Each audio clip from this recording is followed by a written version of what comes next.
আমার বাবা অনেক রাগী মানুষ, প্রায় মাঝে মধ্যে আমার মাকে অকথ্য ভাষায় গালিগালাজ করে এবং কখনো কখনো আমার মাকে মারধরও করে। আমার বয়স এখন 18 বছর। এমত অবস্থা আমার করণীয় কি, দয়া করে কোরআন হাদিসের আলোকে বলবেন। ভাই, এই ধরনের পরিস্থিতিগুলো খুবই খুবই দুর্বিষহ এবং বিব্রতকর পরিস্থিতি। একদিকে বাপ, তার সাথে দুর্ব্যবহার করা যাবে না, আবার অপরদিকে মায়ের প্রতি অবিচার করছে সেটাও সহ্য করা কঠিন হয়। সন্তান হিসাবে আমাদের কর্তব্য হলো মার প্রতি যদি প্রহার করতে আসে, শারীরিকভাবে নির্যাতন করতে আসে বাবা, অবশ্যই ঢাল হয়ে বাধা দেওয়া, যে মারলে আমার গায়ে মারো, আমার গায়ে, মায়ের গায়ে মারবা না। এভাবে মাকে সেভ করার জন্য অবশ্যই সন্তান উদ্যোগ নেবে এবং ছুটাবার চেষ্টা করবে। কিন্তু তাই বলে বাপে মাকে মারছে এই জন্য পাল্টা যায় বাপেরও দু চারটা মারতে কিন্তু পারবে না, কারণ বাপ। একই কথা, মাও যদি কোনো অন্যায় করে তাই বলে মায়ের গায়ে হাত তুলতে সন্তান পারবে না। খুব ডেঞ্জারাস জায়গা। বলে তাহলে কি করব?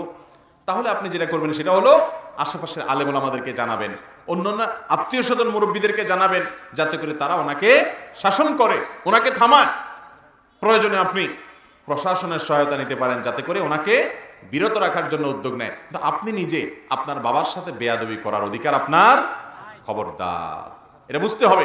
মাকে আপনি সেভ করবেন, বাবাকে আপনি বুঝাবেন, নসিহত করবেন, অনুরোধ করবেন, অনুনয় করে বুঝাবেন, পায়ে পড়ে যাবেন, আল্লাহর ভয় দেখাবেন, অন্যদেরকে দিয়ে বুঝাবেন। তাই বলে আপনি নিজে কখনো বিচারের ভার হাতে নিতে পারবেন না। এরপরে প্রশ্ন হলো, সালাত, ফরজ সালাতের পর সম্মিলিত মোনাজাত করা যাবে কিনা? ভাইরা আমার, 5 ওয়াক্ত নামাজের পর সালাম ফেরানোর পর নবী করিম সাল্লাল্লাহু আলাইহি সাল্লাম আল্লাহ তাআলার কাছে বিভিন্ন দোয়া এবং জিকির নিবেদন করতেন। আস্তাগফিরুল্লাহ, আস্তাগফিরুল্লাহ, আস্তাগফিরুল্লাহ, আল্লাহুম্মা আনতাস সালাম ওয়া মিনকাস সালাম, তাবারাকতা ইয়া যাল জালালি ওয়াল ইকরাম। একবার সূরা ইখলাস, একবার সূরা ফালাক, একবার সূরা নাস তিনি পড়তেন। লা ইলাহা ইল্লাল্লাহু ওয়াহদাহু লা শারীকা লাহু, লাহুল মুলকু ওয়া লাহুল হামদু ওয়া হুয়া আলা কুল্লি শাইইন কাদির। তিনি পড়তেন লা ইলাহা ইল্লাল্লাহ মুখলিসিনা লাহুদ্দিন ওয়ালাউ কারিহাল কাফিরুন। তিনি পড়তেন আল্লাহুম্মা আইন্নি আলা যিকরিকা ওয়া শুকরিকা ওয়া হুসনি ইবাদাতিক। তিনি পড়তেন আয়াতুল কুরসি।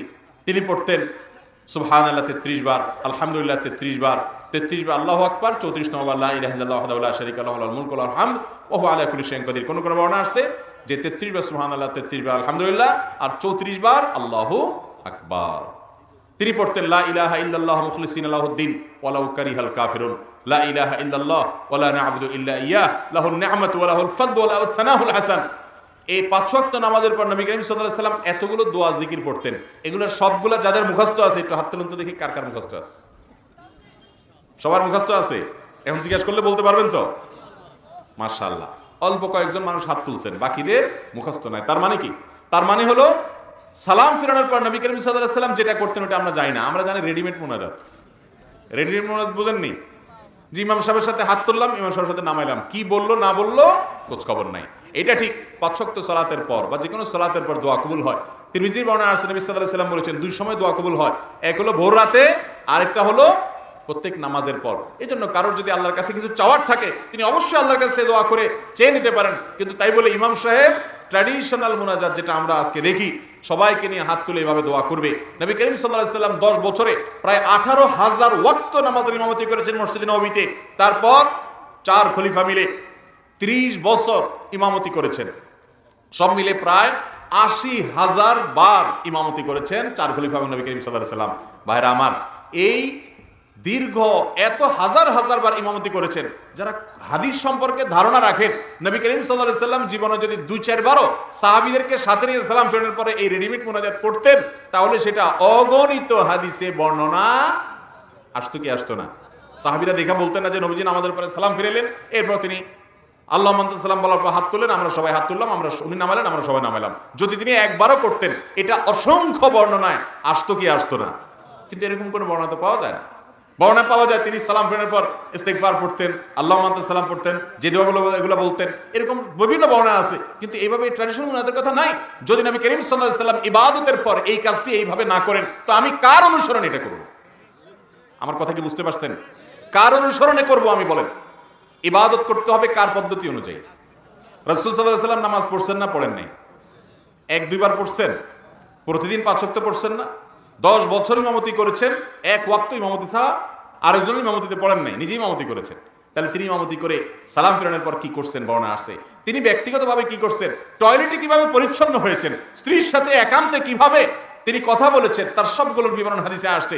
কোন এক যুদ্ধে ফজর নামাজের পরে মুখে বিড়বিড় করে কিনা একটা দোয়া পড়ছেন, সাহাবীরা সাথে সাথে ধরে ফেলছেন, ইয়া রাসূলুল্লাহ আপনি কি দোয়া পড়ছেন বিড়বিড় করে, আমাদেরকে শিখিয়ে দেন। তারা এতটা উদ্গ্রীব ছিলেন। তো পাঁচ ওয়াক্ত সালাতের পর এইভাবে যদি সবাইকে নিয়ে হাত তুলে মুনাজাতের এই কাজটা তিনি যদি 2-4 বারও করতেন, একবারও যদি করতেন, অসংখ্য হাদিসে তার বর্ণনা থাকতো। অথচ দেখান তো দেখি এরকম আরেকটা হাদিস যে নবী সাল্লাল্লাহু আলাইহি ওয়াসাল্লাম এভাবে সবাইকে নিয়ে নামাজের পর মুনাজাত করেছেন। যদি না করেন বা প্রমাণ না হয় তো আমি কার অনুসরণ করার জন্য এটা করব? আল্লাহ তাআলা আমাদেরকে সুন্নাহ অনুসরণ করার তৌফিক দান করুন। আমাদের দেশের 99% মানুষ প্রায় 5 ওয়াক্ত নামাজের পরে দোয়া জিকিরগুলো জানে না। জানে হলো রেডিমেড মুনাজাত, সুন্নাত জানে না।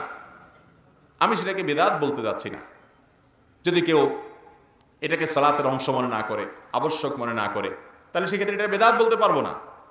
কিন্তু যেভাবে এটাকে সিস্টেম বানিয়ে ফেলা হয়েছে আমাদের দেশে, কোনো ইমাম সাহেব যদি ভুলেও একদিন বাদ দেয় তো ইমামের খবর আছে, ঠিক না ঠিক?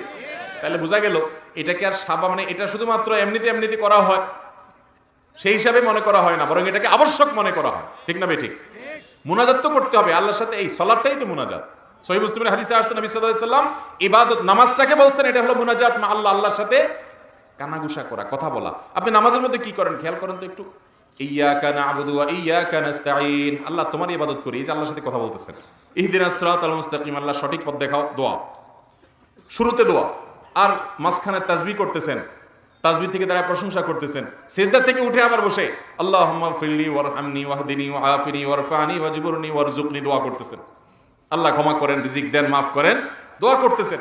আবার সিজদা গিয়ে তাসবিহ পেশ করতেছেন, উঠে বসে আত্তাহিয়াতু লিল্লাহ, আল্লাহর প্রশংসা করে তাহিয়া নিবেদন করে এরপরে বলতেছেন আসসালামু আলাইনা ওয়া আলা ইবাদিল্লাহিস সালিহিন, আল্লাহ শান্তি আমার প্রতি বর্ষিত হোক, আপনার সব নেককার বান্দাদের প্রতি বর্ষিত হোক, দোয়া। এরপর দুরূদ পড়তেছেন আল্লাহুম্মা সাল্লি আলা মুহাম্মদ আল্লাহুম্মা বারিক আলা মুহাম্মদ, দোয়া। আল্লাহ নবীজির প্রতি আপনি রহমত নাজিল করেন, তার প্রতি বরকত নাজিল করেন, দোয়া না?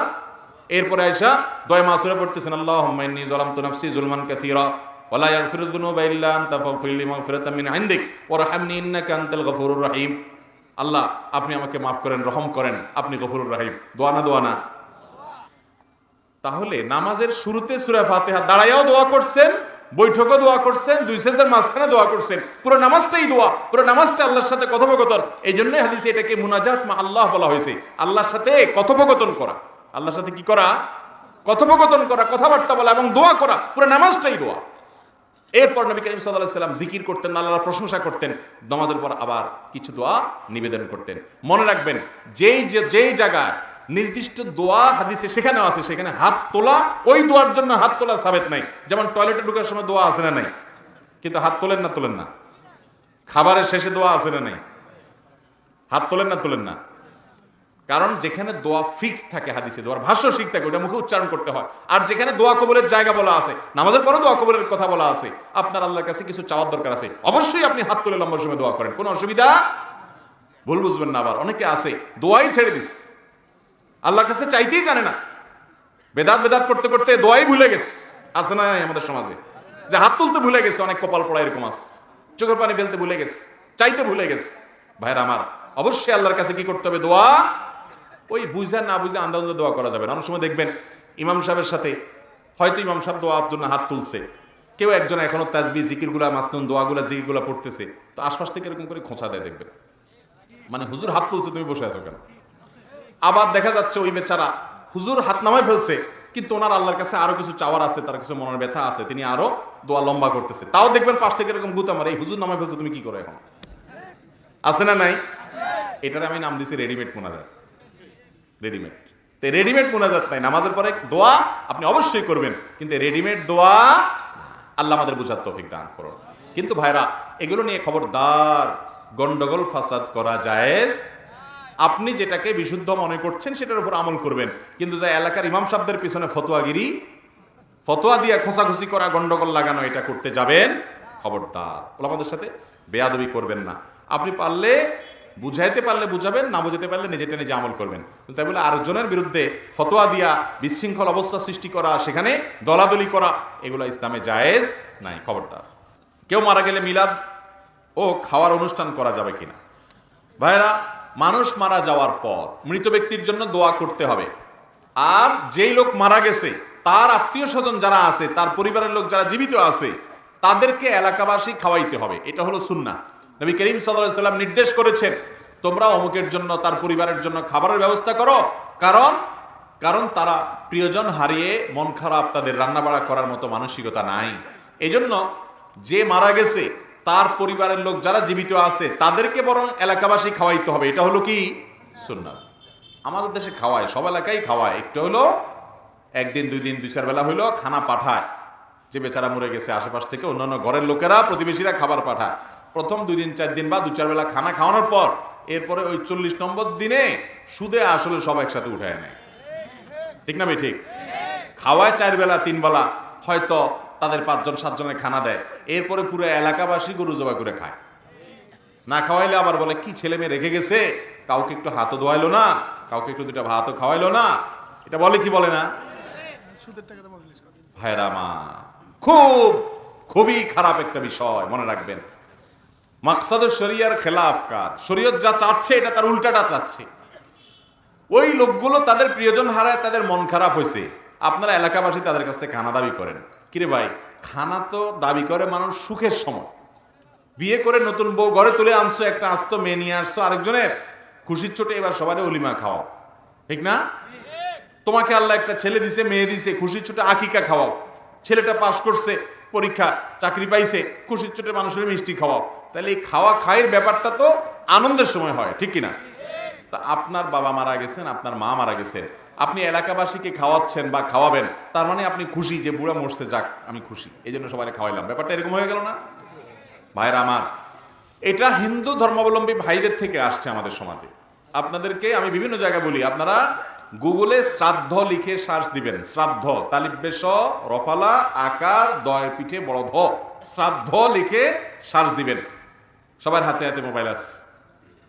এরপরে সার্চ রেজাল্ট আসার পর দেখবেন হিন্দু ধর্মাবলম্বী ভাইদের বিভিন্ন ওয়েবসাইটে, তাদের আপনার বিভিন্ন ব্লগস ইত্যাদিতে দেখবেন যে এই শ্রাদ্ধ সম্পর্কে বিস্তারিত লেখা আছে। এটা হলো হিন্দু ধর্মাবলম্বী ভাইরা, তারা মনে করে, তাদের চিন্তাধারা এটা, তাদের বিশ্বাস, তারা আল্লাহর সাথে বুঝে বেড়াবে। তারা মনে করে যে কোনো মানুষ মারা গেলে তার পক্ষ থেকে আত্মীয় স্বজন এলাকাবাসীকে খানা না খাওয়াইলে ওই লোক করে স্বর্গে খানা দেওয়া হয় না, এই জন্য তারা এটা করে। তো ওইটা কিভাবে জানি আমাদের মুসলমানদের মধ্যে ঢুকে গেছে। আমরা এটাকে সওয়াবের কাজ মনে করে এই খরচের খাবার, তারপরে যায়া জিয়াফত, এই 40 মিলাদ নানা নামে আমরা করি। মৃত ব্যক্তির তরফ থেকে দান করা যায়, খানাও দান করা যায়, কিন্তু তার জন্য কোনো দিন নির্ধারিত, যেমন একদম ধরাবাধা করে নির্ধারণ করে এটা করতেই হবে, এলাকার মানুষকে খাওয়াইতে হবে, এরকমটি মনে করা যাবে। নবী করিম সাল্লাল্লাহু আলাইহি সাল্লাম মারা যাওয়ার পরে, মানুষ মারা যাওয়ার পরে যদি জিয়াফত খাওয়ানো, খরচের খানা খাওয়ানো, তারপরে আর কি বলে জানি, বিভিন্ন নাম আছে না আপনাদের এলাকায়, কি বলে এটা, 40 7 দিনা 3 দিনা, যাই হোক এই যে নাম দেয়, এগুলো যদি করাটা ইসলামে থাকতো তাহলে মুহাম্মদ সাল্লাল্লাহু আলাইহি সাল্লামের মৃত্যুর পর দুনিয়ার ইতিহাসের সবচেয়ে বড় জিয়াফত হইতো। কি বলেন? মদিনাতে সাহাবীরা বহু ওট জবাই করে মানুষ খাওয়াইতো, ঠিক না? কিন্তু কোনো জাল হাদিসও পাওয়া যায় না যে আমাদের নবীজির মৃত্যুর পর, ওয়াফাতের পর, তিনি দুনিয়া থেকে যাওয়ার পর সাহাবায়ে কেরাম পুরা মদিনাবাসীকে বা নিজেরা গরু জবাই করে খাইছেন, এরকম কোনো কাজ করছেন বলে কোনো জাল হাদিসও পাওয়া। তাহলে আমরা কোত্থেকে পাইলাম এটা? অতএব এগুলোর বিরুদ্ধে আমরা সোচ্চার হব তো ইনশাআল্লাহ। আপনি আপনার মৃত মা বাবার তরফ থেকে, একজন গরিব মানুষ, তার বাড়িতে টিউবওয়েল নেই, মাশাআল্লাহ, আপনি সেখানে একটা টিউবওয়েল গেড়ে দেন। একজন গরিব মানুষ, তার বাসায় আপনি 1 বস্তা চাল কিনে দেন। আপনি একটা মাদ্রাসাতে কোন নির্মাণের কাজ চলে, সাদকায়ে জারিয়ামূলক কাজ, এটা সবচেয়ে দরকারি, সেখানে আপনি কয়টা ইট কিনে দেন, 2 বস্তা সিমেন্ট কিনে দেন, একটু রড কিনে দেন, কিছু টাকা কিনে দেন, টাকা দেন। মসজিদের মধ্যে কিছু সাদকায়ে জারিয়ামূলক খাতে দান করেন। এরকম কিছু করেন যেটা দীর্ঘদিন টিকে থাকবে, এর সওয়াব তিনি পেতে থাকবেন। একটা ফলদার গাছ লাগান মৃত বাবার তরফ থেকে, যে এই গাছের যত ফল হবে, ফসল হবে, ছায়া হবে, এখান থেকে মানুষ খাবে, পোকামাকড় খাবে, যত প্রাণী আল্লাহর খাবে এবং উপকৃত হবে, এর সওয়াব তিনি পেতে থাকবেন। আল্লাহ এটার সওয়াবটা আমি তার উদ্দেশ্যে করছি, সাদকায়ে জারিয়ামূলক কিছু করেন। এটা হলো সুন্দর। সেগুলোর খোঁজ খবর নাই। দেখা যায় ওই 40 দিন, 3 দিন, 7 দিন, কুলখানি, অমুকখানি, তমুকখানি, নিজেরা জিয়াফত খাওয়ার যত ধান্দাবাজি আমরা করি, ঠিক না ভাই? ঠিক। নাম হয় গরিবের খানা। কিসের গরিব? গরিবরে বলে তোমরা ফাঁকে থাক, দূরে বয়, চেয়ারম্যান সাহেব আসছে, খেয়ে যাক আগে। ঠিক না বে ঠিক? এই সমস্ত অনুষ্ঠান এমন সুন্দর করে সাজায় গোজায় করে, এটা তো কোনো মানুষ মরা বাড়ি বোঝা যায় না, মনে হয় কোনো বিয়ের অনুষ্ঠান। আল্লাহ তাআলা আমাদেরকে হেদায়েত দান করুন। আবার কোন কোন এলাকা মৃত ব্যক্তির যে পরিত্যক্ত সম্পদ ওইটা দিয়ে এই অনুষ্ঠান করে, সেটা তো আরো নাজায়েজ কথা। কারণ মৃত ব্যক্তি মারা যাওয়ার সঙ্গে সঙ্গে তার সম্পদের মালিক আর সে নাই, এখন কে মালিক হয়েছে? সব ছেলে মেয়ে ওয়ারিসরা হয়েছে। ওইটা দিয়ে আপনি কোনো কাহিনী মন গড়া করতে এমনিও পারবেন না। বাংলাদেশে যদি আকারে বেদাত সবচেয়ে বড় কোনটা এটা বের করার চেষ্টা করা হয়, আমার মনে হয় সবচেয়ে বড় বেদাত যেটা বাংলাদেশে আকারে সব জায়গায় আছে, এটা হলো এটা। অনেক মানুষ নিজেও জানে যে এটা বেদাত বা এটা ইসলামে নাই, তারপরেও করতে বাধ্য হয়। কারণ না করলে এলাকার মানুষ দুর্নাম করে, বলে যে না, এই ছেলে মেয়েগুলো মানুষ না, বাপটা মরে গেল, মাটা মরে গেল, কাউকে দুটো ভাতও খাওয়ায়নি। এই কথার ভয়ে অনেকে এটা করে। আপনারা একটু খেয়াল করে দেখেন তো, আপনাদের এলাকায় হুজুররা কয়জনে এটা করে? একটু খেয়াল করে দেখেন তো। আপনার ইমাম সাহেবের বাবা মারা যাওয়ার পরে এরকম জিয়াফত দিয়া খাওয়া এরকম কয়জন আছে? বাইর করেন তো দেখি। অথচ 5 ওয়াক্ত নামাজ আপনিও পড়েন, ইমাম সাহেবও পড়ে। তাহলে বোঝা গেল এখানে একটু ভেজাল আছে। আল্লাহ তাআলা আমাদেরকে সঠিকটা বোঝার তৌফিক দান করুন। এরপরে প্রশ্ন হলো, অজু ছাড়া সবসময় জিকির করা যাবে কিনা? জিকির এমন একটা ইবাদত যেটাকে বেশি পরিমাণে করতে বলা হয়েছে। আল্লাহ তাআলা কোরআনে কারিমে বলেছেন, ওয়াযাকিরিনাল্লাহা কাসীরান ওয়াযাকিরাত। আল্লাহর জিকির যারা বেশি পরিমাণে করে, নারী পুরুষ, তাদের প্রশংসা আল্লাহ করেছেন। আল্লাহ তাআলা কোরআনে কারিমে নির্দেশ করেছেন, উযকুরুল্লাহা যিকরান কাসীরা, তোমরা আল্লাহকে বেশি পরিমাণে জিকির করো, বেশি পরিমাণে নামাজ পড়ো, বেশি পরিমাণে যাকাত দাও, বেশি পরিমাণে হজ করো, বেশি পরিমাণে অন্যান্য কাজ করো। এরকম কথা কোরআনে আল্লাহ বলেন নাই, কিন্তু এগুলোও বেশি পরিমাণে করা ভালো। কিন্তু আল্লাহ তাআলা আলাদা করে জিকিরের কথাটা বলেছেন, পরিমাণে বেশি করো। আমাদের নবী করিম সাল্লাল্লাহু আলাইহি ওয়াসাল্লামের জীবনকে যদি আপনি ফিল্টার করেন, সুবহানাল্লাহ, দেখবেন প্রতিটা কদমে জিকির। বাসা ঢুকছেন বিসমিল্লাহ, এবং জামা খুলছেন দোয়া, জামা পড়ছেন দোয়া, খাবার খাচ্ছেন দোয়া, টয়লেটে যাচ্ছেন দোয়া, টয়লেট থেকে বের হচ্ছেন দোয়া, স্ত্রী সহবাসের সময় দোয়া, বাজারে যাচ্ছেন দোয়া, ঘুমাইতে যাচ্ছেন দোয়া, ঘুম ভেঙে গেছে রাত্রে দোয়া, ঘুম থেকে উঠছেন দোয়া, ওযুর শুরুতে দোয়া। দোয়া নাই এমন কোন মুহূর্ত আপনি খুঁজে পাবেন না। ওই যে আল্লাহ বলছেন বেশি বেশি জিকির করতে, এই জিকির আর দোয়া সারা জীবন নবী সাল্লাল্লাহু আলাইহি ওয়াসাল্লামের ছিল। ভাইরা আমার, যেটা পরিমাণে সবচেয়ে বেশি করতে হয় ওইটা যাতে সব সময় আমরা করতে পারি, এই জন্য আল্লাহ তাআলা জিকিরটাকে এত সহজ করে দিয়েছেন যে বান্দা সব সময় যেন আমার স্মরণ করতে পারে।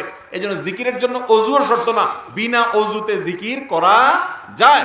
অজু সহ করতে পারলে অবশ্যই ভালো, কিন্তু অজু না থাকলেও আল্লাহর জিকির করা যাবে। সুবহানাল্লাহ, আস্তাগফিরুল্লাহ, আলহামদুলিল্লাহ, আপনি যত রকমের জিকির আছে এগুলো বিনা অজুতে করতে পারেন। এমনকি গোসল ফরজ হয়েছে, কোরআন তেলাওয়াত আপনি করবেন না, নিষেধ আছে হাদিসে, কিন্তু আল্লাহর জিকির এটা কিন্তু নিষেধ নেই। কথা কি বুঝাতে পারছি? মনে মনে জিকির, আপনি টয়লেটে মুখে জিকির করতে পারবেন না, মনে মনে জিকির করতে পারবেন। জিকির সর্বাবস্থায় করা যায় এমন একটা ইবাদত। মা বোনরা মাসিক অবস্থাতে কোরআন তেলাওয়াত করতে পারেন না, নামাজ পড়তে পারেন না, কিন্তু আল্লাহর জিকির করা নিষেধ না, জিকির করতে পারেন সবসময়। অতএব বেশি বেশি জিকির করার চেষ্টা করবো তো ইনশাআল্লাহ। আল্লাহর জিকির করলে কি হয় ভাই? আল্লাহর জিকির করলে নিজের অন্তরটা এটা সতেজ থাকে, তাজা থাকে, এটা প্রাণ চঞ্চল থাকে।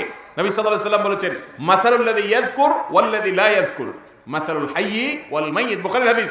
যে ব্যক্তি আল্লাহর জিকির করে আর যে আল্লাহর জিকির করে না, এদের উভয়ের মধ্যে পার্থক্য হলো জীবিত এবং মৃত মানুষের মতো।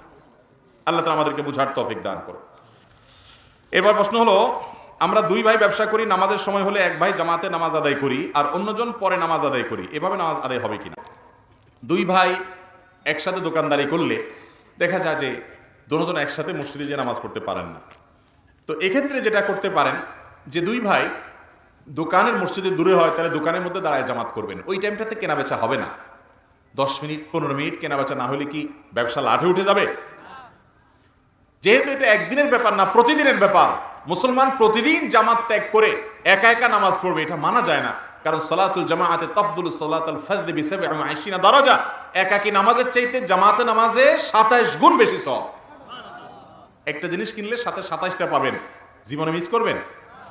তাহলে কিভাবে এটা মিস করতে পারেন? এই জন্য আমাদের পরামর্শ হবে যে দুই ভাই মিলে দোকান, যদি মসজিদে যেতে না পারেন দোকানে জামাতের সাথে নামাজ পড়বেন, অথবা এক ভাই গিয়ে জামাতে সামিল হবেন, তিনি যায় জামাতে নামাজ পড়ে এসে আরেক ভাই চলে যাবেন, তিনি যায় দ্বিতীয় জামাতে বা অন্য কোনো জায়গায় একটু পরে জামাত হলে সেখানে গিয়ে সামিল হবেন, তারপরও জামাতে নামাজ পড়ার জন্য চেষ্টা করবেন, কোনো ত্রুটি করবেন না। মুসলমান হিসেবে এই চেষ্টাটা আমাদের থাকা উচিত। একান্ত যদি সেটাও করতে না পারেন, দোকানে একজন একজন করে পালা করে নামাজ পড়ে নেন, ওয়াক্তের ফরজ তো আদায় হয়ে যাবে, কিন্তু জামাতে যে সওয়াব হতো বিপুল পরিমাণে সেটা থেকে আপনি বঞ্চিত হলেন। এবং একান্ত ওজর ছাড়া জামাত ত্যাগ করা জায়েজ নাই, এই জন্য জামাতে নামাজ পড়ার চেষ্টা করতে হবে। আমার নাম রিয়াদ হাসান, আমি নবম শ্রেণীর ছাত্র। আমি কবিতা লিখতে পছন্দ করি। অনেকেই বলে কবিতা লেখা ঠিক না, এখন আমার করণীয় কি দয়া করে জানাবেন। ভাই, কবিতার কথামালা যদি ভালো হয়, কবিতার কথার ভিতরে যদি খারাপ কিছু না থাকে, তাহলে সেই কবিতা লেখাতে অসুবিধা নাই। বরং কবিতাতে আল্লাহর প্রশংসা আছে, নবী করিম সাল্লাল্লাহু আলাইহি সাল্লামের প্রশংসা আছে, তার জীবনী চর্চা করা হয়েছে, রচিত হয়েছে, এবং দেশ, মা, বাবা, কোনো কিছু নিয়ে ভালো কিছু লেখা হয়েছে। সেখানে কোরআন হাদিস বিরোধী যদি কিছু না থাকে, তাহলে সেই রকম কবিতা লিখলে কোনো গুনাহ হবে। কোরআনে যে আল্লাহ তাআলা কবিদের সমালোচনা করেছেন, ওয়াশ-শুআরাউ ইয়াত্তাবিউহুমুল গাবুন, যে কবিদের পেছনে পথভ্রষ্টরা হাঁটা ঘোরাফেরা করে, এটা হলো জাহিলি যুগে বেশিরভাগ কবিদের অবস্থা সেটা ছিল, আল্লাহ তাআলা সেটা বলেছেন। অবশ্য এই যুগেও কবিদের মধ্যে বেশিরভাগ কবিরাই দেখা যায় যে কবিতা আর গান যারা লেখে, ওই ঘুরে ফিরে ওই অশ্লীলতা, নোংরামো, বিবাহ বহির্ভূত সম্পর্ক, যৌনতা ছাড়া আর তেমন কিছু খুঁজে পাওয়া যায় না। তো ওইগুলা খারাপ, যেহেতু বেশিরভাগ মানুষ ওইদিকে যায়, সেজন্য এটা সমালোচনা করা হয়েছে। না হলে নবী করিম সাল্লাল্লাহু আলাইহি সাল্লাম তিনি নিজে কবিতা আবৃত্তি করেছেন। আনান নাবিয়্যু লা কাযিব আনা ইবনু আব্দুল মুত্তালিব, তিনি বলেছেন, আল্লাহুম্মা লা আইশা ইল্লা আইশাল আখিরা ফাগফির লিল আনসারি ওয়াল মুহাজিরা। তার সাহাবী হাসান ইবনে আসাবিত রাদিয়াল্লাহু তাআলা কবিতা আবৃত্তি করেছেন, তিনি অনুমতি দিয়েছেন। এজন্য কবিতার কথামালাতে যদি ভালো কিছু থাকে, ওইটা খালি গলায় গাইতে বলতে অসুবিধা, মিউজিকের ব্যবহার ছাড়া ওইটা গাওয়া যায়, লেখাও যায়, যদি কথার মধ্যে কি থাকে, ভালো কিছু থাকে। কি লিখছেন সেটা হলো মূল বিষয়। ওই তথাকথিত প্রেমের কবিতা লিখছেন, তাহলে এটার জন্য গুনাহগার হতে হবে। কারণ বেশিরভাগ এই তথাকথিত প্রেমের কবিতা, এটার নাম প্রেম বলতে আমার ইতস্তবোধ হয়, আমি বলি না, আমার এটা বলতে মুখে বাদে যে বিবাহের আগে নারী পুরুষের যে সম্পর্ক, এটা আবার প্রেম হয় কেমনে? প্রেম তো হলো স্বামী স্ত্রীর মধ্যে যেটা হয় সেটা, ওইটা হলো ভালোবাসা। এটা আবার ভালোবাসা হয় কেমনে? এটা হলো বেশিরভাগ ক্ষেত্রে, কিছু আছে মুখলেস প্রেমিকা প্রেমিক, আর বেশিরভাগই হলো মেয়েদের হলো চটপটি, ফুচকা আর বাদাম খাওয়ার ধান্দা, আর ছেলেদের হলো ফষ্টি নষ্টির ধান্দা। এ হলো সোজা কথা। একান্ত দেখা যাচ্ছে না একেবারে মন থেকেই আসলে করছে, এরকম কিছু আবুল বা সোজা মানুষ আছে। বাকি বেশিরভাগই হলো এই শিয়ানা পাবলিক, এটার নাম দিছে বলে প্রেম, ভালোবাসা। বলেন এইটা যদি ভালোবাসা হয়, ভণ্ডামি কাকে বলবে দুনিয়াতে? ভালোবাসা হলো স্বামী স্ত্রীর মধ্যকার যেটা হয় সেটা। এটা হলো বেশিরভাগ দেখবেন। আচ্ছা, এই তথাকথিত প্রেম ভালোবাসা যেটা আপনারা নাম দিচ্ছেন, এগুলো টিকে বা শেষ পর্যন্ত বিয়ে পর্যন্ত গড়ায় কয়টা শতকরা? টিকলেও সেটা আবার কয়দিন টিকে, এটা আরেক প্রশ্ন। চায়না জিনিসও আরো বেশি টিকে, ঠিক না বেঠিক? অতএব ভাইরা আমার, বিশেষ করে যুবকদেরকে বলবো, বিবাহের আগে সমস্ত কুকীর্তি করবেন না। সকল ভালোবাসা জমায় রাখবেন নিজের বৈধ স্ত্রীর জন্য, ঠিক আছে তো ইনশাআল্লাহ? ভালোবাসা অজায়গায় কুজায়গায় খরচ করার পর জায়গা মতো যখন ভালোবাসার দরকার হবে, তখন দেখবেন ভালোবাসার পুঁজিতে টান পড়ছে, পুঁজিতে তখন টান পড়বো, আর খুঁজে পাবেন না। আল্লাহ আমাদের সবাইকে হেদায়েত দান করুন। তাহলে কবিতার কথামালার ভিতরে যদি ভালো কিছু থাকে তাহলে ভালো, খারাপ কিছু থাকলে সেটা জায়েজ না। স্যার উদার চিন্তা লালন করতেন, সকল মুসলিম ভাইকে ভালোবাসতে জানতেন, কারোর প্রতি কোনো বিদ্বেষ শত্রুতা সচরাচর দলবাজি গ্রুপবাজি করে তিনি করতেন না। তো তার মতো দায়ী হওয়ার জন্য প্রথমত স্যারের বইগুলো পড়বেন, স্যারের বইগুলো পড়বেন, স্যারের বক্তব্যগুলো শুনবেন, তাহলে তিনি কি চিন্তাধারা লালন করতেন সেটা আপনার বুঝতে সুবিধা হবে। আল্লাহ রাব্বুল আলামিন শুধু তিনি নন, বাংলাদেশে তার মতো অথবা তার চাইতে আরো উপকারী অনেক আলেম আছেন, অনেক দায়ী আছেন। আল্লাহ তাআলা এরকম উপকারী আলেম এবং দায়ীদের সংখ্যা আরো বাড়িয়ে দেন। আমাদের সবাইকে সেরকম ভালো মানুষদের মতো মানুষ হওয়ার তৌফিক দান করেন। আল্লাহর কাছে মানুষ একান্তে এক একজন এক একটা জিনিস চায় না।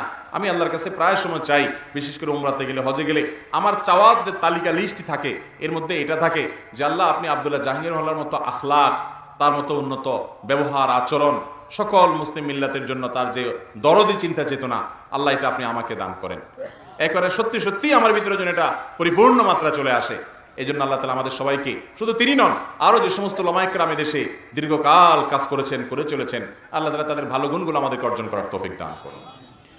সাইয়্যিদুল ইস্তিগফার পড়লে কি কি লাভ হয় জানালে উপকৃত হব। ভাইরা আমার, সাইয়্যিদুল ইস্তেগফার মানে হলো সকল ইস্তেগফারের মধ্যে শ্রেষ্ঠ ইস্তেগফার। সাইয়্যিদুল ইস্তেগফার মানে হলো আল্লাহর কাছে মাপ চাওয়ার শ্রেষ্ঠ এবং সবচেয়ে উত্তম দোয়া। বলে দিব কোনটা? আল্লাহুম্মা আনতা রাব্বি, হে আল্লাহ আপনি আমার রব, লা ইলাহা ইল্লা আন্ত, আপনি ছাড়া সত্যিকার কোনো মাবুদ নাই। আল্লাহুম্মা আনতা রাব্বি লা ইলাহা ইল্লা আন্ত খালাকতানি, আপনি আমাকে সৃষ্টি করেছেন। ওয়া আনা আবদুকা, আমি আপনার গোলাম। ওয়া আনা আলা আহদিকা ওয়া ওয়া'দিকা মাস্তাতা'তু, আপনার সাথে যে আমার কমিটমেন্ট, আপনার গোলামি দাসত্ব করার, আপনাকে রব হিসাবে মেনে নেওয়ার, একত্ববাদের যে স্বীকারোক্তি আমি দিয়েছি, এর উপর আমি যতটুকু সম্ভব থাকার চেষ্টা করেছি। আউযু বিকা মিন শাররি মা সানাতু, কিন্তু এরপরও আমার দ্বারা কিছু অপকর্ম হয়ে গেছে, সেগুলোর ক্ষতি থেকে আমি আপনার কাছে পানা চাই, তার জন্য আমার জন্য কোনো ক্ষতি না হয়, শাস্তি না হয়। আউযু বিকা মিন শাররি মা সানাতু আবুউ লাকা বিনি'মাতিকা আলাইয়া, আপনি আমার প্রতি নিয়ামত দিয়েছেন, আমি স্বীকার করি। ও আবুউ লাকা বিযামবি, আমি আবার অনেক পাপ করেছি, সেটাও স্বীকার করি। ফাগফিরলি, অতএব আমাকে মাফ করে দেন। ফাইন্নাহু লা ইয়াগফিরুয যুনুবা ইল্লা আন্ত, কারণ আপনি ছাড়া কেউ কোনো পাপ অপরাধ মাফ করতে পারেন না। এটা হলো সাইয়্যিদুল ইস্তেগফার। এই ইস্তেগফারের ফজিলত কি? এর ফজিলত হলো নবী করিম সাল্লাল্লাহু আলাইহি সাল্লাম বলেছেন, যদি কেউ সকাল বেলায় এই সাইয়্যিদুল ইস্তেগফার, সবচেয়ে ক্ষমা চাওয়ার সবচেয়ে শ্রেষ্ঠ দোয়াটা পাঠ করে সকালে, এবং ইয়াকিনের সাথে পাঠ করে, বিশ্বাসের সাথে পাঠ করে, তাহলে সারা দিনের মধ্যে যদি কখনো তার মৃত্যু হয়, তাহলে সেই ব্যক্তি আহলুল জান্নাহ বা জান্নাতবাসীদের অন্তর্ভুক্ত হবে।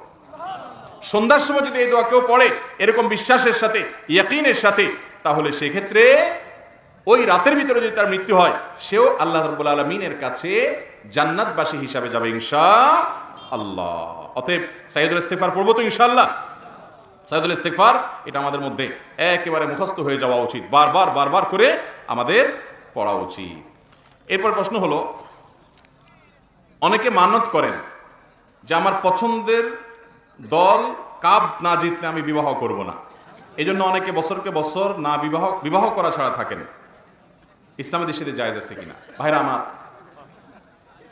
গতকালকে এক ভাই এই প্রশ্নটা কোথায় যেন করেছেন, উত্তর দেওয়া হয় নাই। দেখুন, কপাল পোড়া কাকে বলে, কত প্রকার এবং কি কি, এটা দেখার জন্য পৃথিবীর যেই দেশে যেতে হবে তার নাম বাংলাদেশ। মানে এরকম সন্ন ছাড়া কপাল পোড়া, এরকম অর্থহীন কাজ করা মানুষ দুনিয়ার আর কোনো দেশে আছে বলে আমার মনে হয় না। কোথাকার কোন দেশ খেলতেছে, সে দেশের সাথে আমার দেশের না কোনো সম্পর্ক আছে, না তাদের দূতাবাস আছে, হয়তো ওই দেশের খেলোয়াড়রা আমার দেশের নামও জীবনে শুনে নেই, কিন্তু তাদের জন্য আমরা শহীদ হয়ে যেতেছি, তাদের জন্য এই বেটা বিয়ে পর্যন্ত ছেড়ে দিস। কত বড় কপাল পোড়া চিন্তা করেন। নিজে বিয়ে করবে, সওয়াব হবে, চরিত্র হেফাজত হবে, সেটা না করে ও কাপ জিতলেই আমার কি, না জিতলেই আমার কি।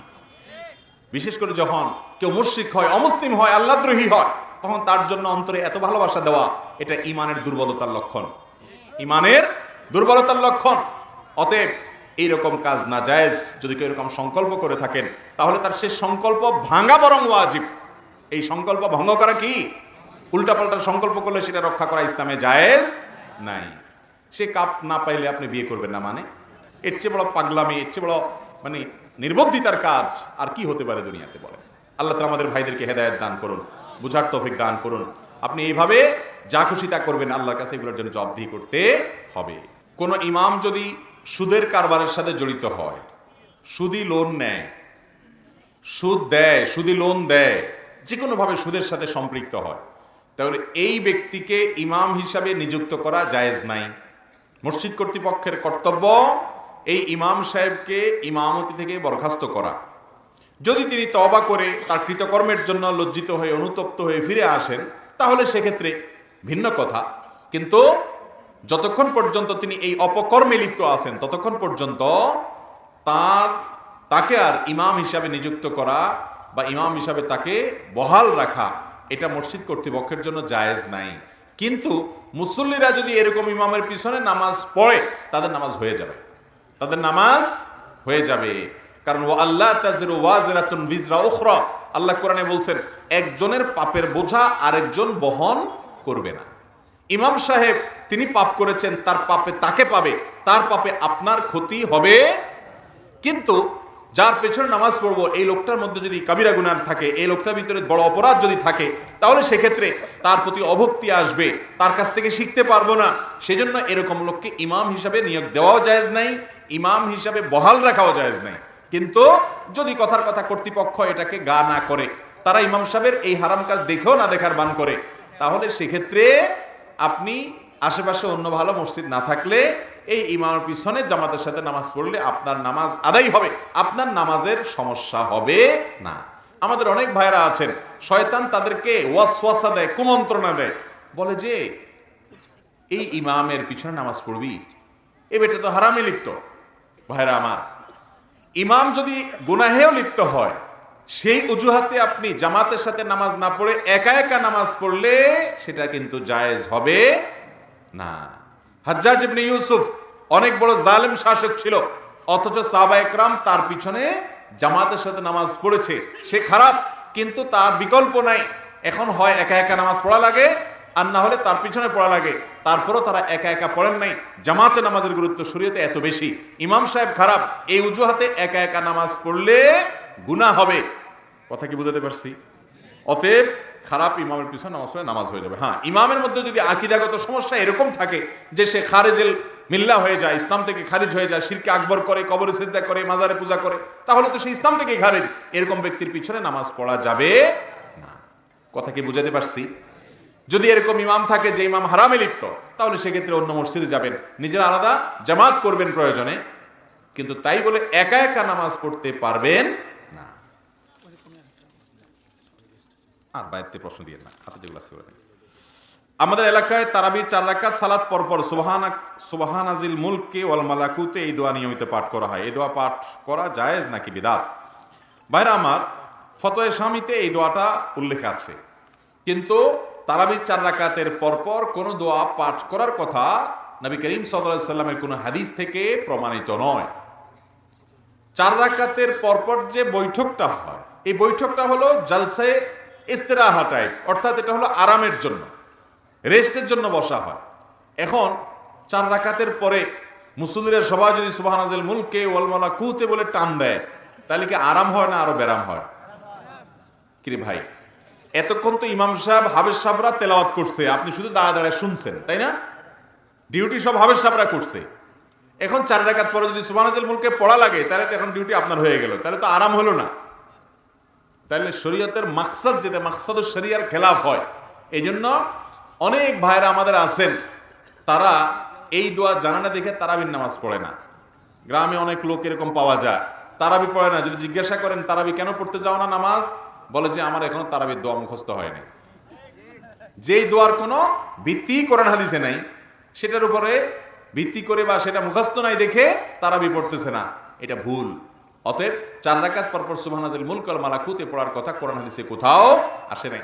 এটাকে যদি কেউ সুন্নাহ মনে করে, তারাবির অংশ মনে করে, আবশ্যক মনে করে এবং তারাবির পাঠ বানিয়ে ফেলে, তাহলে সেক্ষেত্রে এটা বিদআতে পর্যবসিত হতে পারে, বিদআতের দিকে নিয়ে যেতে পারে। কথা কি বুঝাতে পারছি? 4 রাকাত পরপর আপনি দোয়া জিকির যেমন করতে পারেন, যে কোনো আপনি খাওয়া দাওয়া, পান করা, পানি খাওয়া, একটু পেশাব করা বা একটু রেস্ট করা, যে কোনো কিছু আপনি করতে পারেন, হালাল। কিন্তু কোনো দোয়াকে ফিক্স করে নিলে যদি মনে করেন যে এই দোয়াই পড়তে হবে এই জায়গাতে, অথচ কোরআন হাদিস আপনাকে সে নির্দেশ করে নেই, তাহলে সেটা কিন্তু কখনো সুন্নাত নয়, বরং বেদাতের দিকে নিয়ে যাওয়ার সংখ্যা অনেক বেশি। এরপরে প্রশ্ন হলো, মৃত বাবা মার জন্য সন্তান কিছু দান করলে বাবা মা কবরে কি সওয়াব পৌঁছাবে? অবশ্যই বাবা মার কবরে সওয়াব পৌঁছবে ইনশাআল্লাহ, যদি হালাল টাকা থেকে বাবা মার তরফ থেকে দান করেন। বাবা মা এবং আপনার স্বামী কিংবা স্ত্রী কিংবা ভাই বোন, বন্ধু বান্ধব, দাদা দাদি, যে কোনো মৃত মানুষ, মৃত মুসলমান, তার পক্ষ থেকে যদি আপনি কিছু দান করেন, যে আল্লাহ এই 10টা টাকা আমি দান করলাম এই কাজে, একজন গরিবকে আমি দান করলাম, একটা মাদ্রাসা আমি দিলাম, একটা মসজিদে দিলাম, একটা ওয়াজ মাহফিলে দিলাম, একটা অভাবী মানুষের অভাব দূর করার জন্য দিলাম, যে কোনো ভালো কাজে দিলাম, আল্লাহ তোমাকে খুশি করার জন্য দিয়েছি, এটার যে সওয়াবটা হবে এটা আমি চাই না, এটা আমার বাবাকে, মাকে, স্ত্রীকে, স্বামীকে, ভাইকে, বোনকে, দাদাকে, দাদিকে, নানিকে, নানাকে, যিনি মারা গেছেন, আল্লাহ অমুককে আমি এটা দান করছি, এটা সওয়াবটা তার অ্যাকাউন্টে দিন, ইনশাআল্লাহ এটার সওয়াব তিনি পাবেন। নবী করিম সাল্লাল্লাহু আলাইহি ওয়াসাল্লামের কাছে এক সাহাবী এসে বলছে, ইয়া রাসূলুল্লাহ, আমার একটা কুয়া আছে, এটা আমি দান করতে চাই আমার মায়ের তরফ থেকে। নবী সাল্লাল্লাহু আলাইহি ওয়াসাল্লাম বলেছেন, হ্যাঁ তুমি করতে পারো। অতএব বোঝা গেল মৃত মানুষের পক্ষ থেকে দান করলে মৃত মানুষের সওয়াব হয়, উপকার হয়, যদি তাদের উদ্দেশ্য হয় এবং হালাল টাকা থেকে হয়। মানুষ মারা যাওয়ার পর থেকে কিয়ামতের মাঠ কায়েম হওয়ার আগ পর্যন্ত কবরে জান্নাতি এবং জাহান্নামীদের কি অবস্থা রাখা হয়? ভাইরা আমার, আযাবুল কবরি ওয়া নাঈমুহু হাক্কুন। আহলুস সুন্নাহ জামাতের আকীদা হলো কবরের আযাবও সত্য, কবরের নিয়ামত দেওয়া হয় সেটাও কি সত্য। আমাদের দেশে কিছু লোক বাইর হয়েছে ইদানিং, যারা কোরআনে কারীম থেকে কিছু পাইলে শুধু সেটা গ্রহণ করবে, হাদিসের থেকে কিছু প্রমাণ হলে ওনারা সেটা গ্রহণ করবেন না। ওনারা নিজেদেরকে আহলে কোরআন দাবি করে, এরা আসলে আহলে কোরআন না, এরা হলো মুনকেরে হাদিস। আহলে কোরআন যদি হইতো, কোরআনের অনুসারে যদি হইতো, তো কোরআনে আল্লাহ তাআলা তার রাসূলকে বলেছেন, হে রাসূল আপনার প্রতি জিকির অর্থাৎ কোরআন নাজিল করা হয়েছে লিতুবাইয়িনা লিন-নাসি মা নুযিলা ইলাইহিম, যাতে করে আপনার কাছে যে নাজিল হয়েছে এই কোরআন আপনি মানুষকে ব্যাখ্যা করে করে বুঝাই দিতে পারেন। আল্লাহ তাআলা নবীজিকে দায়িত্ব দিয়েছেন যে কোরআনকে ব্যাখ্যা করে বিশ্লেষণ করে বুঝাই দিবেন। এই কোরআনের যে ব্যাখ্যার বিশ্লেষণ তিনি করেছেন এটাই হলো হাদিস। অতএব এটাকে যদি সে অস্বীকার করে তাহলে সে কোরআনকে অস্বীকার করলো। কোরআন আপনি কোত্থেকে পাইছেন? আসমান থেকে জিবরিল এসে আপনারা দিয়ে গেছে? সাহাবীদের মাধ্যমে, তাবিদের মাধ্যমে আপনি কোরআন পাইছেন, ঠিক না বেঠিক? যেই ধারায় আপনি কোরআন পেয়েছেন, যে পাইপলাইন থেকে কোরআন এসেছে, একই পাইপলাইন থেকে হাদিসও এসেছে। হ্যাঁ, হাদিসের ভিতরে শুদ্ধ অশুদ্ধ আছে। এখন আপনি বলবেন যে শুদ্ধ অশুদ্ধ আমি কিভাবে বুঝবো? এই সম্পর্কে মুহাদ্দিসিনে ইকরাম কি করেছেন এই ব্যাপারে যদি আপনার সাধারণ কিছু ধারণাও হয়, তাহলে আপনি বুঝবেন যে সেটাকে দিনের আলোর মতো কিভাবে পরিষ্কার করেছেন, সাদা থেকে কালোকে কিভাবে পার্থক্য করেছেন তারা। অতএব হাদিস অস্বীকার করা গোমরাহি ছাড়া আর কিছু নয়। তবে কবরের আযাবের বিষয়টা শুধু হাদিস দ্বারা প্রমাণিত নয়, কোরআন থেকেও প্রমাণিত। আল্লাহ রাব্বুল আলামিন ইরশাদ করেছেন যে ফেরাউনের অনুসারী এবং ফেরাউনের বংশের যারা, ফেরাউন সহ তাদের সম্পর্কে আল্লাহ রাব্বুল আলামিন বলেছেন যে তাদেরকে আন্নারু ইউরাদুনা আলাইহা গুদুওয়ান ওয়া আশিয়া, সকাল সন্ধ্যায় তাদেরকে আযাব দেওয়া হয়, শাস্তি দেওয়া হয় তাদের কুফরির কারণে। ওয়া ইয়াউমাল কিয়ামাতে আদখিলু আলা ফিরআউনা আশাদ্দাল আযাব, এই যে সকাল সন্ধ্যা দেওয়া হয় এটা তো বর্তমান, আর কিয়ামতের দিন আল্লাহ নির্দেশ হবে তাদেরকে কঠিন শাস্তিতে প্রবেশ করানো, জাহান্নামে প্রবেশ করানো। তাহলে আয়াত থেকে বোঝা যায় কিয়ামতের দিন যে আযাব হবে জাহান্নামে বিচারের মাধ্যমে, ওইটার আগে থেকে গুদুওয়ান ওয়া আশিয়া, সকাল সন্ধ্যা অর্থাৎ সব সময় এখনই আযাব হচ্ছে। এই আয়াত হলো কবর আযাবের সবচেয়ে স্পষ্ট প্রমাণ। এছাড়া বহু হাদিস এটার সপক্ষে আছে। অতএব এটাকে অস্বীকার করা মূর্খতা ছাড়া কিছু হতে পারে। আল্লাহ আমাদেরকে বুঝার তৌফিক দান করুন। এখন কত লোক কবরে আবার একটা মানুষ মাটির সাথে মিশে গেলে তাকে আবার আযাব কিভাবে দেয়? তার ধ্বংস, তার শরীরটা ধ্বংসাবশেষ হয়ে মাটির সাথে বালুর সাথে মিশে যদি একাকার হয়ে যায়, আল্লাহ তাআলা চাইলে ওর ভিতরে স্বাদ, তৃপ্তি ভোগ করার, কষ্ট বা আপনার পুরস্কার, এটা নিয়ামত ভোগ করার মতো ক্ষমতা আল্লাহ চাইলে দিতে পারেন কি পারেন না? আপনার শরীরটাতে মাটি থেকে তৈরি করেছেন, এই শরীরের ভিতরে যদি আল্লাহ ভোগ করার ক্ষমতা দেন, সেটা শাস্তি হোক আর পুরস্কার হোক, তাহলে তার ধ্বংসাবশেষ মাটির সাথে মিশলেও ওখানেও আল্লাহ তাআলা সেটা ভোগের ক্ষমতা দিতে পারেন। তিনি আলী, তিনি কাদির, সবকিছু করতে সক্ষম। বিধায় যারা এটা ঈমান এটার উপর রাখে না, তারা মূর্খতা ছাড়া আর কিছু তাদের মধ্যে নাই। আহলুস সুন্নাহ জামাতের আকীদা সর্বজন স্বীকৃত আকীদা, বিশ্বাস এটি, যেটি কোরআন হাদিস দ্বারা প্রমাণিত। এরপরে প্রশ্ন হলো, আমার স্বামী বিদেশে থাকে, আমার ননদ ও শাশুড়ি আমার উপর নির্যাতন করে এবং আমার স্বামীর কানে আমার নামে উল্টাপাল্টা কথা বলে, আমার করণীয় কি? এই যে একটু আগে বলছি, দেখছেন এখন প্রমাণ পাইছেন হাতে নাতে। মহিলাদের প্রশ্ন এত পরিমাণ আসে, অনেক ঘরে এই জিনিসটা আছে যে কোনো বেচারি ভদ্র মহিলা, তার স্বামী বিদেশ থাকে অথবা ঢাকায় থাকে বা দূরে থাকে, এমনকি কাছেও যদি থাকে, দেখা যায় যে তার শাশুড়ি, তার ননদ, তার দেবর, তার শ্বশুর, এরা সবাই স্বামীর কান ভারী করে ফেলা। স্বামী বেচারা শুনতে শুনতে একসময় বিশ্বাস করতে বাধ্য হয় যে আসলে বোধহয় আমার বউটা খারাপ, ঠিক না বেঠিক? স্বামী স্ত্রীর ভিতরে এরকম অশান্তি সৃষ্টি যারা করে দেয়, এরা আল্লাহর জমিনের সবচেয়ে বড় পাপিষ্ঠ মানুষগুলোর একটা। ভয়াবঙ্কর অপরাধ স্বামী স্ত্রীর মধ্যে দূরত্ব সৃষ্টি যারা করে।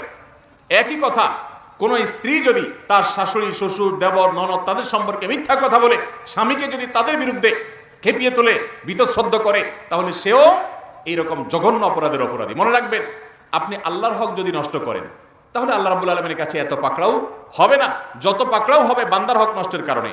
কিয়ামতের ময়দানে কেউ কাউকে ছাড়বে না, এই পুত্রবধূ আপনার নামে বিচার দিবে। অতএব এই সমস্ত কুটনামি, ষড়যন্ত্র আমাদের বাসাবাড়ি থেকে আমরা বিদায় করবো তো ইনশাআল্লাহ। আল্লাহ তাআলা আমাদের সবাইকে নেক হওয়ার তৌফিক দান করুন। ভাইরা আমার, শুধু জিকির করলেন, তাসবিহ তেলাওয়াত করলেন, এর নাম ইসলাম না। ইসলামের মূল ফরজ বিষয়গুলোর মধ্যে থেকে একটা হলো এটা যে আপনি কোনো মানুষ অধিকার নষ্ট করবেন না, সেটা পুত্রবধূরও না, ছেলেরও না, অন্য কারোর না। এরপরে প্রশ্ন হলো, শাশুড়ি মারধর করে, শ্বশুর বাড়ি থেকে তাড়িয়ে দেয়, ফকিরের মেয়ে ছাড়া কথা বলে না, ননদ ননার সবাই খারাপ ব্যবহার করে, ওই স্বামী স্ত্রী সন্তানদের থেকে আত্মীয়দের খুব গুরুত্ব দেয়, স্ত্রীর কাছে তাদের নিয়ে গর্ব করে, কথা বলে, স্ত্রীকে সান্ত্বনা দেয় না, এটা কি স্বামীর জন্য উচিত? ভাইরা আমার, স্বামী স্ত্রী প্রত্যেকের প্রতি খেয়াল রাখতে হবে। বিশেষ করে স্বামীদেরকে আল্লাহ বলেছেন ওয়াশিরুহুন্না বিল মারুফ, তোমরা তোমাদের স্ত্রীদের সাথে সুন্দরভাবে বসবাস করো, উত্তমভাবে বসবাস করো। অতএব যদি অত্যাচার অবিচার করা হয় সেটা জায়েজ হবে না, বরং গুনাহ হবে। আল্লাহ আমাদের স্বামীদেরকে হেদায়েত দান করুন, স্ত্রীদেরকে হেদায়েত দান করুন। কেউ কারোকে কষ্ট দিতে পারবে না। এবং এই যে বোন কষ্টের কথা বলেছেন, এই কষ্ট বাংলাদেশের ঘরে ঘরে ঘরে ঘরে। আজকাল অবশ্য অনেক ক্ষেত্রে উল্টাও হয়ে গেছে। অনেক পুত্রবধূর অত্যাচারে শ্বশুর শাশুড়ি অত্যাচারিত, অতিষ্ঠ, তাদেরকে তারা যা তা আচরণ করে, উভয় দিক থেকে সীমালঙ্ঘন হয়। মনে রাখবেন, যেই সীমালঙ্ঘন করবে, আল্লাহ বলেছেন ইন্নাল্লাহা লা ইউহিব্বুল মুতাদিন, আল্লাহ তাআলা সীমালঙ্ঘনকারীকে পছন্দ করেন না। আল্লাহ আমাদের ভাইদেরকে বোঝার তৌফিক দান করুন। অনেকে বলে পীর না ধরলে নবীর শাফাত করবে না, পীর ধরা লাগবে, এই বিষয়ে আপনার মতামত কি? ভাইরা আমার, কোরআন হাদিসে কোথাও নাই যে পীর না ধরলে নবীর সুপারিশ পাওয়া যাবে না, এমন কথা কোরআন হাদিসে কোথাও নাই। এটা মন গড়া কথা। অনেকে বলে যার পীর নেই তার পীর শয়তান, এই কথাও কোরআন হাদিসের কোথাও নাই। এটা কোরআন হাদিস দ্বারা প্রমাণিত কোনো কথা নয়। তবে এটা ঠিক যে একজন মানুষ তিনি ভালো পথে থাকার জন্য তিনি ওলামা ইকরামের কাছ থেকে দিন শিখবেন, তাদের সোহবতে যাবেন, সেটা একজনের কাছেই যাবেন, অন্য কারোর কাছে যাবেন না। একটাই তার মূল জায়গায় থাকবে এমন কোনো কথা নাই। হ্যাঁ, ব্যক্তিগতভাবে কারো পরামর্শ কাউকে বানাতে পারেন, যে তার কাছে পরামর্শ করলেন, তার কাছে তাকে ভালো লাগে, তার কাছে মাসলা মাসাইল জানলেন। কিন্তু তাই বলে আপনার এই একজন নির্দিষ্ট কোনো ব্যক্তিকে পীর বানাইতে হবে, তার হাতে মুরিদ না হলে বা পীর না বানালে কিয়ামতের ময়দানে নবীজির সুপারিশ পাওয়া যাবে না, এমন কোনো কথা কোরআন হাদিসে কোথাও নাই। তবে আল্লাহ তাআলা কোরআনে কারিমে নেককার মানুষদের সাথে থাকতে বলেছেন। যে ভালো মানুষ তার সোহবতে থাকবেন, যেখানে ভালো মানুষ পাবেন তার সোহবতে থাকবেন। আপনার বিশেষ কোনো শিক্ষক, বিশেষ কোনো ওস্তাদ, বিশেষ কোনো মুরব্বী থাকতেই পারে, কিন্তু তাই বলে আপনার এর জন্য কোনো জাল, ভুয়া, ভিত্তিহীন হাদিস যেমন বানানো যাবে না, এমনিভাবে পিসাব আপনাকে আখিরাতে পার করে দিবেন, তরায় দিবেন, নাজাত পাইয়ে দিবেন, এই সমস্ত বিশ্বাস করা যাবে না। আরে কিয়ামতের ময়দানে যে দৌড়ের উপরে পাবলিক থাকবে, নবীরা সবাই পেরেশান থাকবে, আপনার পিসাব তো পরের কথা। আল্লাহ তাআলা আমাদেরকে বুঝার তৌফিক দান করুন। কেউ না বুঝে রাস্তার 4-5টা ইট সরিয়ে নিল, এখন বুঝতে পেরেছে, কিন্তু কিভাবে এই ঋণ সে পরিশোধ করবে? রাস্তার ইট যদি সরায় না, এটা তো সরকারি জিনিস, তাহলে সেক্ষেত্রে আবার যে কয়টা ইট সরাইছেন ওই কয়টা ইট এনে রাস্তায় বসাই দিবেন, অথবা যখন রাস্তার আপনার কোথাও এরকম গর্ত টর্ত হবে সেখানে সেটা ব্যবহার করে দিবেন, যে কোনোভাবে হোক। যদি ওইটা সরকারি হয় তাহলে সরকারি খাতে ঢুকাবেন, আর যদি কন্ট্রাক্টরের হয়, যে কন্ট্রাক্টর কাজটা নিছে, তাহলে ওই কন্ট্রাক্টরকে ওইটা বুঝাই দিতে হবে। আর যদি বুঝাই দেওয়ার মতো সুযোগ না থাকে, তাহলে সেক্ষেত্রে ওই পরিমাণ টাকা আল্লাহর রাস্তায় ওই ব্যক্তির তরফ থেকে দান করে দিবেন, কিন্তু দিতে হবে, দেওয়ার আগ পর্যন্ত মাফ হবে। মানুষের হক যারা মেরে খাচ্ছেন তারা বুঝবেন কিয়ামতের ময়দানে পাই পাই করে হিসাব দিতে হবে। আল্লাহ তাআলা আমাদেরকে বোঝার তৌফিক দান করুন। বাচ্চারা পেশাব কাপড়ে বা শরীরে লাগলে ভুলে সে পেশাব নিয়ে নামাজ আদায় করার পর মনে হলো যে শরীর বা কাপড়ে পেশাব লেগেছিল, সেক্ষেত্রে কি পুনরায় নামাজ আদায় করতে হবে? জি, আপনি নামাজ পড়ছেন, একটু পরে দেখলেন যে হ্যাঁ আপনার পেশাব রয়ে গেছে, আপনি ভুলে করেছেন, ওই অবস্থায় নামাজ পড়ে ফেলেছেন, তখন আপনি ওই পোশাক পরিবর্তন করে বা পেশাব ধুয়ে নতুন করে আপনি ওই নামাজটা পড়ে ফেলবেন, যেহেতু আপনি ভুলে এই কাজটি করে ফেলেছেন, দেখছেন, সালাম ফিরেছেন, তারপরে আপনি দেখেছেন সাথে সাথে বা পরক্ষণে, তাহলে আপনি করবেন।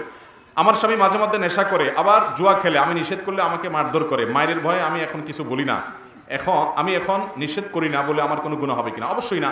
আপনাকে অত্যাচার করলে তখন আপনার জন্য বলা ফরজ না, আপনি বলেছেন, আপনার দায়িত্ব আদায় করেছেন, নাহিয়াল মুনকার অসৎ কাজের বাধা প্রদান করেছেন, আল্লাহর কাছে দোয়া করবেন।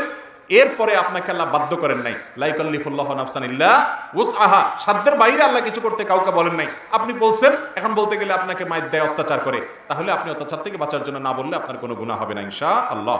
সংসারে কাজকর্ম করার সময় কি এই দোয়াটা পড়া যাবে? এই দোয়া পড়তে আমার ভালো লাগে। দোয়াটা হলো লা ইলাহা ইল্লা আনতা সুবহানাকা ইন্নী কুনতু মিনাজ জালিমিন। আমাদের মা বোনদের জন্য, এমনকি আমাদের ভাইদের জন্য খুব গুরুত্বপূর্ণ এই জিজ্ঞাসাটা। আমাদের কাজে কামের ফাঁকে, আপনি খেতে খামারে কাজ করছেন, আপনি অন্য অন্য জায়গায় কাজ করছেন, দোকানদারি করছেন, মা বোনরা বাসা বাড়িতে কাজ করছেন, এই কাজের ফাঁকে ফাঁকে তাসবিহ জিকির করা যাবে, বরং করাই উচিত। অতএব এই যে দোয়া ইউনুস, লা ইলাহা ইল্লা আনতা সুবহানাকা ইন্নী কুনতু মিনাজ জালিমিন, এটার ফজিলত জানেন? এটার ফজিলত হলো আপনার জীবনে যত বড় বিপদ আসুক, এই দোয়া পাঠ করে আল্লাহর কাছে যদি আশ্রয় চান, আপনার বিপদ আল্লাহ তাআলা দূর করবেন। কোরআনে আল্লাহ ওয়াদা করেছেন, ওয়াকাযালিকা নুনজিল মুমিনিন, এই দোয়ার মাধ্যমে যেইভাবে ইউনুসকে আমি মুক্ত করেছি, এমনভাবে ঈমানদারদেরকে মুক্ত করব। নবী করিম সাল্লাল্লাহু আলাইহি ওয়াসাল্লাম বলেছেন, আমার ভাই ইউনুস যে দোয়া পড়ে আল্লাহর কাছে বিপদ মুক্তি পেয়েছেন, তোমরা সে দোয়া পড়ে আল্লাহর কাছে বিপদ থেকে মুক্তি চাইবা, এজন্য এটা পড়বেন। আর বিপদ মুক্তি ছাড়াও এমনি বেশি বেশি করে আপনি দোয়া ইউনুস পড়তে পারেন কাজের ফাঁকে, কোনো অসুবিধা নেই। সুবহানাল্লাহ, আলহামদুলিল্লাহ, আল্লাহু আকবার, এগুলোও আপনি পড়তে পারেন। মাজার কেন্দ্রিক মেলায় গিয়ে কেনাকাটা শরিয়ার হুকুম কি? যদিও আমি মাজারে শিরক করি না, কিন্তু এখানে কেনাকাটা করলে পাপ হবে কিনা?